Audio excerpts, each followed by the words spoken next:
우리 인생에 어떤 꿈을 가지고 있는가, 어떤 비전을 품고 내가 인생을 달려가는가 하는 것은 우리 인생의 질을 완전히 다르게 만듭니다. 여기서 목사님, 그 꿈이라고 하는 것, 비전이라고 하는 것은 젊은이들만 갖는 것이, 우리 나이 든 사람이 무슨 꿈이 있겠습니까? 그냥 그저 건강하게 인생 잘 마무리하는 게 꿈이죠 라고 생각하는 분들도 계실지 모르겠습니다. 좋은 생각입니다. 그런데 성경은 말합니다. 자녀들은 예언할 것이요, 청년들은 환상을 볼 것이요, 아비들은 꿈을 꾸리라. 꿈은 어른들이 꾸는 거예요. 아비들이 꿈을 꾸리라. 청년들은 환상을 보지만 아비들은 꿈과 비전을 품고 자녀 세대를 리딩하는 것, 그 역할이 우리 장년 세대의 역할임을 성경이 분명히 말씀하고 있다는 것입니다. 그러므로 오늘 이 자리에는 저도, 여러분들도, 우리 교회도 어떠한 비전과 꿈을 가지고 우리가 교회를 섬기며 어떠한 비전을 품고 내 인생을 달려갈 것인가는 굉장히 중요한 일이 아닐 수가 없습니다. 그런 차원에서 우리는 예수 믿는 그리스도인인데, 우리는 복음을 받았고 복음을 믿고 있는 그리스도인으로서 가장 기본적으로 우리 크리스찬인들이 품어야 될 본질적인 비전은 과연 무엇이 할까요? 이 질문에 대해서 예수님은 명확하게 말씀해 주셨습니다. 우리 그리스도인들의 비전이 무엇인지 말입니다. 마태복음 28장 19절 이하의 말씀을 같이 한번 읽겠습니다. 시작. 그러므로 너희는 가서 모든 민족을 제자로 삼아 아버지와 아들과 성령의 이름으로 세례를 베풀고 내가 너희에게 분부한 모든 것을 가르쳐 지키게 하라. 아멘. 예수님께서 가르쳐 주신 모든 크리스찬들이 품어야 될 본질적인 비전, 꿈이 무엇인가? 복음을 받았으니 모든 민족으로 제자 삼아 모든 민족에게 복음을 전하여서 하나님 나라를 확장해 가는 것, 바로 이것이 우리 모든 성도들이 품어야 될 예수님의 원대한 비전이라고 말씀해 주셨습니다.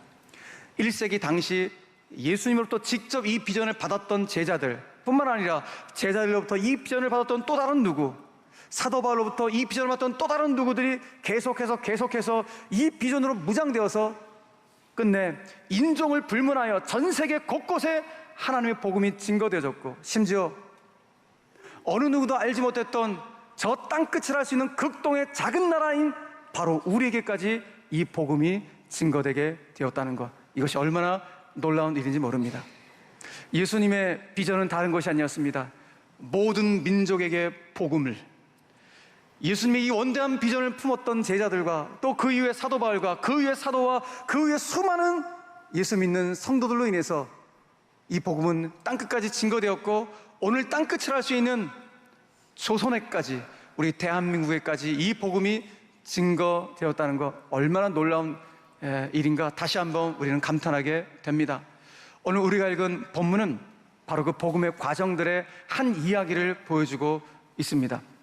사도 바울이 3차 선교 여행 중에 지금의 터키에 있는 큰 도시죠, 에베소 시티에 들어가서 복음을 전하는 그 이야기를 하나 보여주고 있습니다.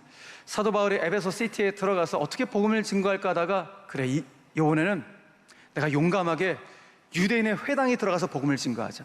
여러분, 유대인들이 누굽니까? 예수 믿는 자들을 박해하고 피박하는 자들이고, 예수님을 믿지 않는 자들이 유대인들입니다. 그들은 하나님만 믿는다고요. 예수님이 이 땅에 오셨는데 오신 예수님을 아직까지 믿지 않는 자들이 유대인들이라고요. 그런데 그 유대인들이 모여있는 예배하는 곳에 들어가서 복음을 증거하겠다고 결단하게 됩니다. 호랑이 굴 속으로 들어가게 된 것입니다. 그런데 놀랍게도 이게 어찌된 일인지 사도 바울이 그 유대인의 회당에 들어가서 무려 3개월 동안 복음을 증거했다고 말씀합니다. 우리도 일주일에 한 번씩 모여서 주일날 이렇게 주일 예배를 드리듯이 유대인들도 토요일날, 안식일날 일주일에 한 번씩 모여서 유대인들이 함께 모이는 회당 안에서 예배를 드리게 됩니다. 그러니까 3개월 동안 회당에 들어가서 말씀을 증거했다는 것은 적어도 12번 정도 들어가서 말씀을 증거했다는 것입니다. 이게 어떻게 가능한 일인지 아무튼 하나님께서 일하여 주셔서 그런 일이 가능케 되었던 것 같습니다. 이때 사도 바울이 증거했던 복음의 골자가 무엇인가? 오늘 성경 보니까 하나님의 나라에 관하여서 복음을 증거했다. 복음의 핵심이죠. 이 복음의 핵심을 증거하게 된 것입니다. 놀라운 사실은 그 유대인들 가운데 이 복음을 증거했더니 그래도 꽤 많은 수의 유대인들이 복음을 영접하는 일이 일어나게 되었습니다. 이 놀라운 일입니다. 그런데 대다수의 유대인들은 여전히 복음을 비방하고 복음을 전하는 자를 시비 거는 일들이 벌어지게 되었습니다. 그렇다고 바울이 포기할까요? 포기하지 않았습니다. 그래도 겸손하게 정중하게 기쁨으로 복음을 증거합니다. 복음이라는 것은 기쁜 소식 아닙니까? 기쁜 소식 전하는데 인상 쓰면서 화내면서 전할 수 있겠습니까? 정말 정중하게 전하지 않았겠습니까? 그럼에도 불구하고 유대인들은 이 복음을 받아들이지 않습니다. 마음이 꽉 닫혀갖고 돌짝밭처럼 굳은 마음이 되어갖고 이게 받아들이지 전혀 않는 것입니다. 그래서 사도 바울이 전략을 바꿉니다. 이제는 내가 이 유대인의 회당에서 복음을 전하는 것 전략상 이건 안 되겠다. 다른 곳으로 옮겨야겠다고 생각합니다. 오늘 본문에 보니까 유대인의 회당을 떠나기로 작정했다는 걸 보여주고 있죠. 여기서 유대인의 회당을 떠나기로 했다는 것은 나 복음 증거 이제 안 할 거야 라는 의미가 아니라 복음을 전하는 장소를 바꾸겠다고, 전략상 바꾸겠다는 의미를 갖고 있는 것입니다. 그래서 바울이 그 에베소 시티에서 어디서 복음을 전할까 쭉 보다가 두란노 서원이라는 곳을 발견한 것입니다. 그래서 그 두란노 서원에서 2년 동안 매일같이 말씀 강론, 복음을 증거했다고 성경이 말씀하고 있습니다. 자, 우리는 두란노 서원이라는 것을 많이 들어봤습니다. 그런데 성경에서 이 두란노 서원에 대해서 정확한 정보를 우리에게 주지 않고 있어서 도대체 이곳이 어떤 곳이었는지 제대로 알 길은 없습니다. 특별히 이 두란노 서원의 서원이라는 이 단어가 헬라어로 스콜레라는 단어인데 이 뜻은 강의실이라는 뜻이에요. 두란노의 강의실이라는 의미인 것 같습니다. 강의실. 이 스콜레라는 단어에서 영어의 스쿨, 학교가 나오게 된 것이죠. 그래서 궁금한 것은 도대체 이 두란노라는 이름이 사람 이름인지 아니면 장소의 이름인지 도통 구분이 안 되는 것입니다. 성경학자들이 연구하다가 아무래도 이 두란노라는 이름은 사람 이름일 가능성이 높거나 아니면 그 사람한테 배웠던 학생들이 그 교사에게 붙여진 별명일 가능성이 높다라고 추정을 하게 되었습니다. 그러고 보니까 저와 여러분들도 중고등학교 다닐 때 선생님들 가운데 별명 많이 지어주셨죠? 그죠? 아주 심한 별명도 지어주기도 하고 또 아주 귀여운 별명을 지어주기도 하면서 그 선생님과의 어떤 애틋한 관계, 또 선생님이 좀 미워갖고 지어준 그런 그 별명도 있겠지만은 아무도 우리 학창시절 가운데 불러줬던 선생님의 별명들이 있는데 아마도 이 두란노가 교사의 이름 아니면 교사의 별명이었을 가능성이 높다고 이야기합니다. 자, 그렇다면 이 두란노가 교사의 이름이건 아니면 그 교사에 붙여진 별명이든지 간에 이 교사는 굉장히 좀 엄한 교사였을 가능성이 굉장히 높아 보입니다. 그도 그럴 것이 두란노라는 이 헬라어 단어가 티라노스라는 단어거든요. 티란노스, 이게 두란노로 번역이 된 거 우리나라로 티라노스. 이 티라노스의 뜻이 폭군, 독재자, 전제군주라는 의미를 가지고 있어요. 그래서 이 헬라어 티라노스에서 영어의 티러니, 전제정치 또는 독재정치 이런 단어가 나오게 된 것이죠. 자, 이렇게 어원적인 배경으로 봤을 때 아마도 당시에 에베소 시티의 사람들은 두란노 서원하면 어떤 이미지가 있겠습니까? 저 강의실은 선생님이 굉장히 학생들을 엄하게 좀 집중적으로 가르치는 그런 교실, 그런 강의실이 두란노 서원이야 라는 이미지가 분명히 강했겠죠. 자, 우리는 이 이미지를 봤을 때 무엇을 짐작할 수 있겠습니까? 자, 사도 바울이 바로 이곳에서 2년 동안 매일같이 말씀을 강론했다는 것은 사도 바울이 어떻게 말씀을 강론했다는 것을 알 수 있어요? 굉장히 가혹하게, 굉장히 집중적으로, 굉장히 엄하게 말씀 강론을 매일같이 했구나라는 것을 알게 됩니다. 소위 말하는 2년간 집중 제자 훈련을 이곳 두란노 서원에서 했던 것임을 알 수가 있는 것이죠. 자, 그러자 이렇게 사도 바울이 2년 동안 집중 제자 훈련, 집중 말씀 강론, 복음의 핵심을 가르치게 되자 그 결과가 어떻게 되는지 오늘 본문 10절은 이렇게 말씀해주고 있는데 같이 한번 읽겠습니다. 시작. 2해 동안 이같이 하니 아시아에 사는 자는 유대인이나 헬라인이나 다 주의 말씀을 듣더라. 2년 동안 매일같이 이곳에서 말씀 훈련을 시키고 나니까 어떤 일이 벌어졌는가?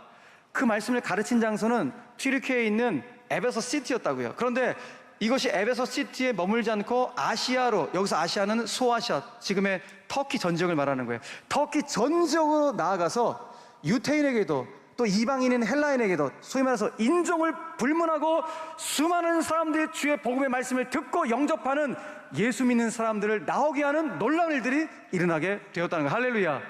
이런 바로 여기에 교회의 존립 이유를 우리에게 보여주는 것입니다. 교회의 존립 이유가 무엇인가? 다른 게 아니에요. 인종을 불문하고 복음을 전하는 거예요.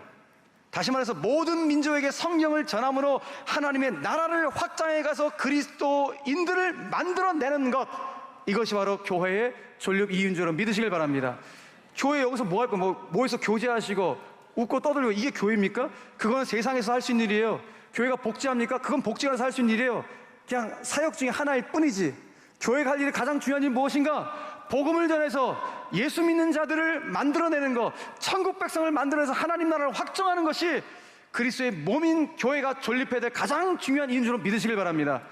그러므로 하나님의 나라가 확장된다는 것, 확장시킨다는 건 뭘 말하는 것 다른 게 아니에요. 모든 민족에게 복음을 전하는 것, 다시 말해서 모든 민족에게 성경을 전하는 것. 그래서 그로 말미암아 인종을 불문하고 수많은 그리스도인들을 만들어내는 것, 수많은 영적 세력을 확장시키는 것, 이것이 바로 하나님 나라를 확장하는 일임을 성경이 말씀하고 있다는 것입니다. 여러분 잊지 마십시오. 성경에는, 하나님의 말씀에는 이와 같은 힘이 있습니다. 어떤 힘입니까? 수많은 그리스도인들을 만들어내는 힘, 정말 영광스러운 영적 세력을 만들어내는 힘이 하나님의 말씀인 성경에 있는 줄로 믿으시길 바랍니다. 그래서 지금 이 에베소 시티에서 일어났던 이 전 과정들의 마무리를 성경이 어떻게 말씀해 주고 있는가? 자, 19장 20절 말씀 보니까 이렇게 마무리 짓고 있어요. 다 같이 시작. 이와 같이 주의 말씀이 힘이 있어 흥하여 세력을 얻으니라. 할렐루야. 하나님의 말씀, 성경이 힘이 있어서 수많은 영혼들을 변화시켰다는 거예요. 정말 저런 사람이 변화될 수 있을까 하는 사람도 말씀의 훈련을 받고 말씀을 듣고 변화가 되어서 그 영혼이 흥왕되어지고 그 삶이 흥왕해지고 또 세력을 형성하여서 영적인 정말 아름다운 세력을 형성하는 놀라운 공동체를 만들어 내게 되었다라는 것이 오늘 성경의 말씀인 것입니다. 자, 놀라운 것은 그 말씀의 힘, 그 성경의 힘이 160년 전 이 조선 땅에도 세력을 뻗쳐서 160년이 지난 지금 대한민국 땅에 한국교회가 이렇게도 흥왕케 되는 역사가 일어나게 되었던 것, 이것이 얼마나 놀라운 일인지 모르겠습니다. 그렇다면 160년 전 우리가 살았던 이 땅은 어떠한 땅이었을까요? 정확하게 160년 전 1866년이죠 1866년, 그때는 병인년이었습니다.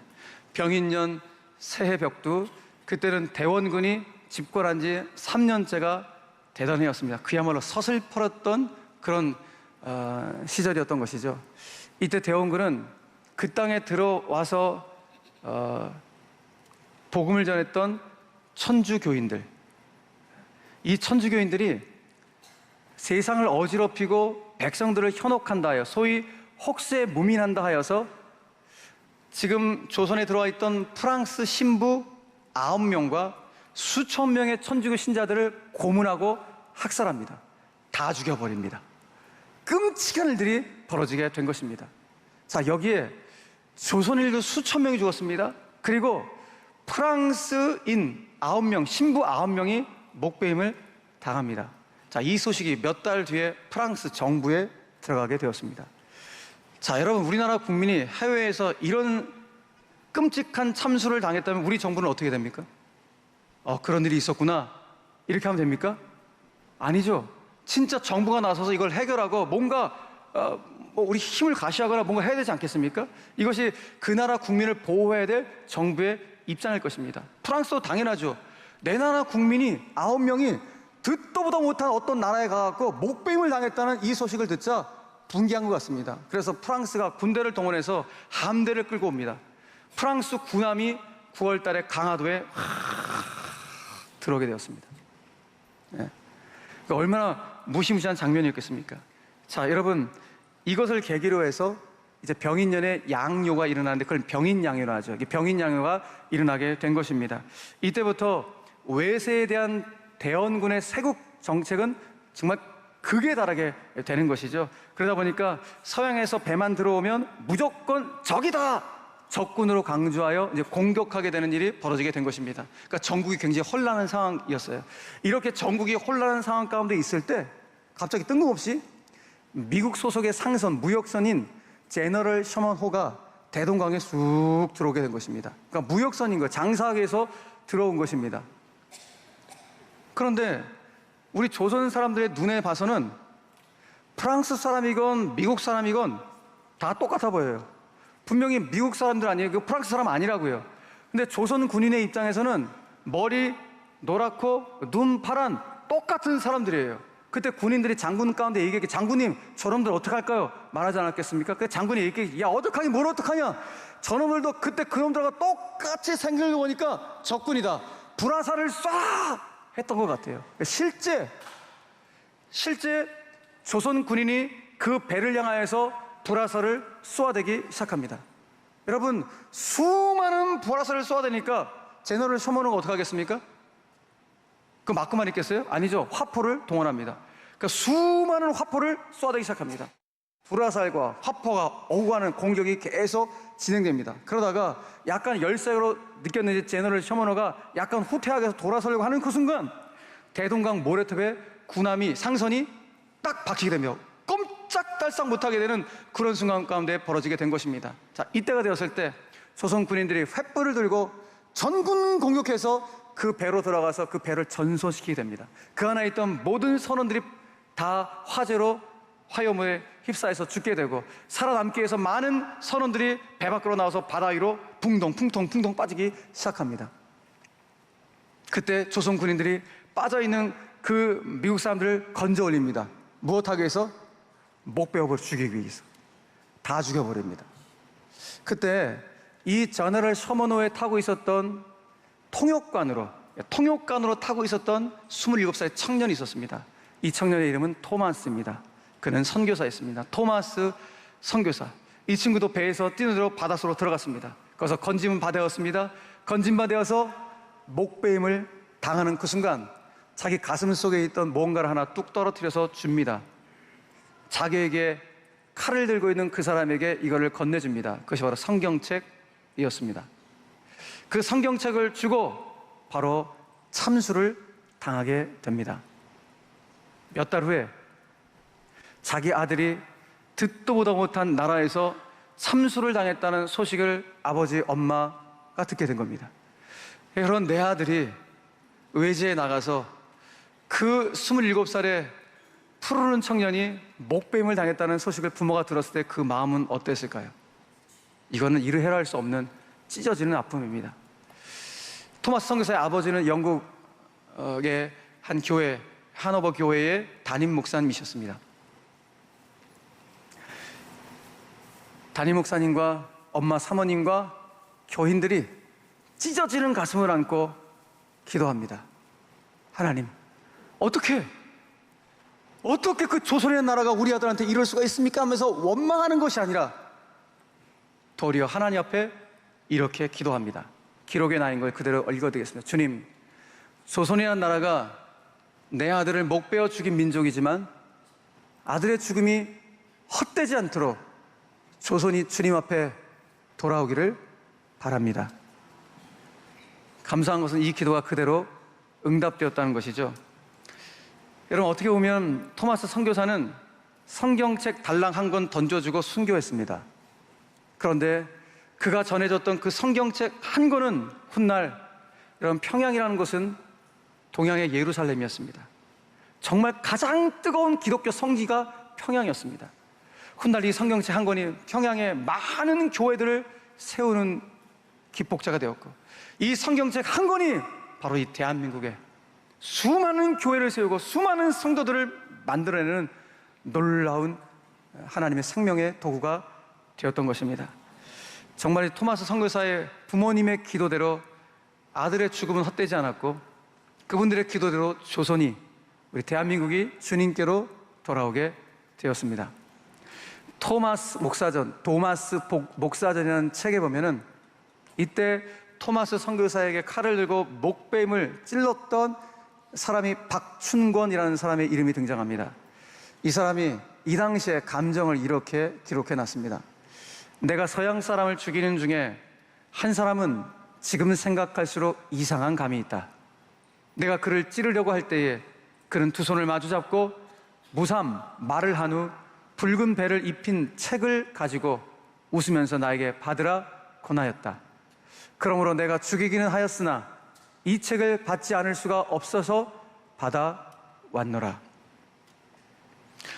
여러분, 토마스 선교사가 목배임을 당하면서 전해준 성경책이 우리 대한민국의 최고의 선물, 생명의 선물이 되었습니다. 사랑하는 성도 여러분, 우리는 여기서 굉장히 중요한 진리를 깨닫습니다. 복음을 전하는 자가 누군가로부터 핍박을 받을 수가 있고 옥에 매일 수가 있고 심지어 죽임을 당할 수 있지만 그가 전한 성경, 그가 전한 말씀은 결코 매이지 않는다는 사실을 알게 됩니다. 그는 매여 죽임당했지만 그가 던져준 그 성경책은 한 민족을 살렸고 한 국가를 살려 오늘 우리가 이곳에 있다는 것, 이것이 얼마나 놀라운 일인지 모르겠습니다. 그래서 이걸 직접 경험했던 사도 바울은 이런 고백을 합니다. 디모데후서 2장 9절의 말씀 같이 한번 읽겠습니다. 시작.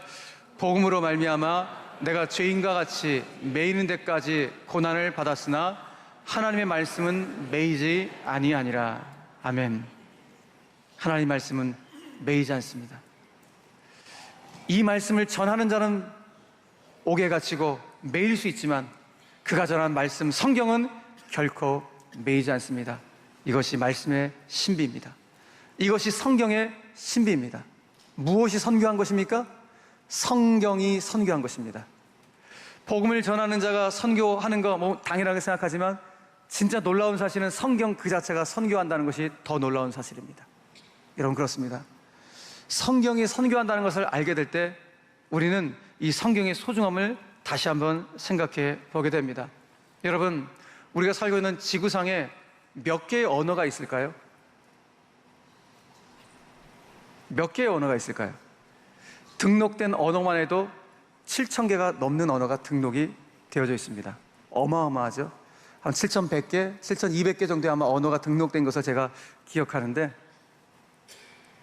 그런데 지구상에 있는 한 60% 이상의 인구는 그 7,000개 언어를 다 사용하는 것이 아니라 실은 한 10개 정도의 언어만 60%가 다 사용합니다. 뭐 영어를 비롯해서 중국어, 스페니쉬, 인도, 러시아어, 일본어, 인구가 많은 나라의 그 언어들을 다 사용하고 있습니다. 그럼에도 불구하고 등록된 언어가 7,000개 이상이라는 것은 굉장히 놀라운 일이죠. 작년 2025년 말 기준으로 해서 그 7,000개 언어 중에서 4,121개의 언어로 성경이 번역이 되어서 전 세계 민족으로 보급이 되어졌습니다.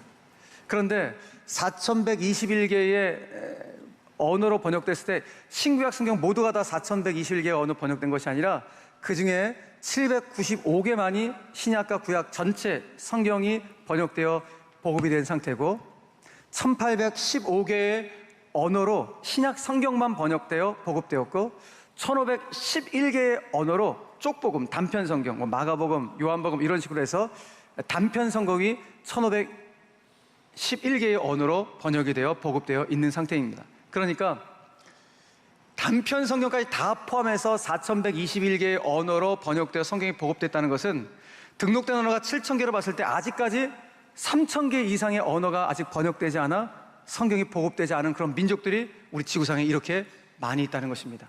아직 번역되지 않은 민족의 성경을 전달해주는 사역을 한다는 거 얼마나 고귀한 일입니까? 우리의 작은 물질이 모아져서 그제서야 끝이 오리라. 주님의 재림을 앞당기는 사역 가운데 우리의 물질이 사용된다면 얼마나 가치 있는 일이겠습니까? 여러분, 이 일에 함께 동참하지 않으시겠습니까? 여러분, 함께 우리 다시 꿈을 꿉시다. 다시 주님 주신 비전을 부여잡고 온 민족과 열방을 향하여서 함께 그 비전을 실현해낼 수 있는 우리 수원절교가 되기를 주님의 이름으로 간절히 축원합니다.